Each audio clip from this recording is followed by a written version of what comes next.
ici à Paris. Vous êtes toujours dans l'actu 360. À la une de l'actualité ce soir, la crise politique en France. En France, le Premier ministre démissionnaire Sébastien Lecornu a mené ce mercredi sa dernière journée de négociation avec les partis politiques pour tenter de trouver une issue à la crise. Il s'est entretenu dans la soirée avec Emmanuel Macron avant de s'exprimer aux 20h de France 2.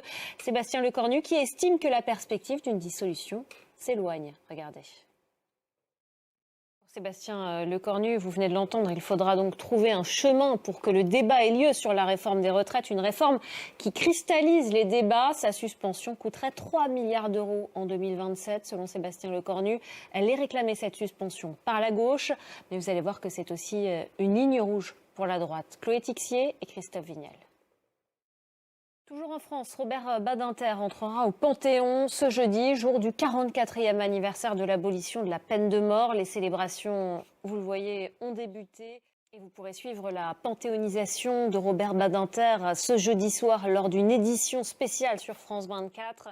Ça y est, après près de 4 mois de détention en Iran, Lennart Monterlos est libre. C'est ce qu'a annoncé Jean-Noël Barrot, le ministre des Affaires étrangères, tout à l'heure. Le jeune franco-allemand de 19 ans, arrêté en juin dernier alors qu'il traversait l'Iran à vélo, est attendu en France ce jeudi. Lucas de Villepin.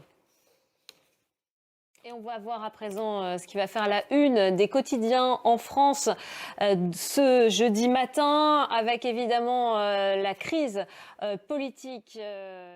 Après l'allocution sur France 2 ce mercredi soir de Sébastien Lecornu, qui a reconnu que la question des retraites était le point de blocage entre les partis.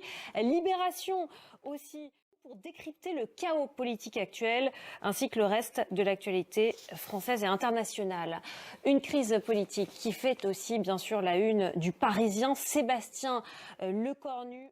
Et puis, vous voyez aussi Robert Badinter, la patrie reconnaissante. Robert Badinter qui va rentrer au Panthéon ce jeudi. La Croix aussi fait sa une sur cette panthéonisation.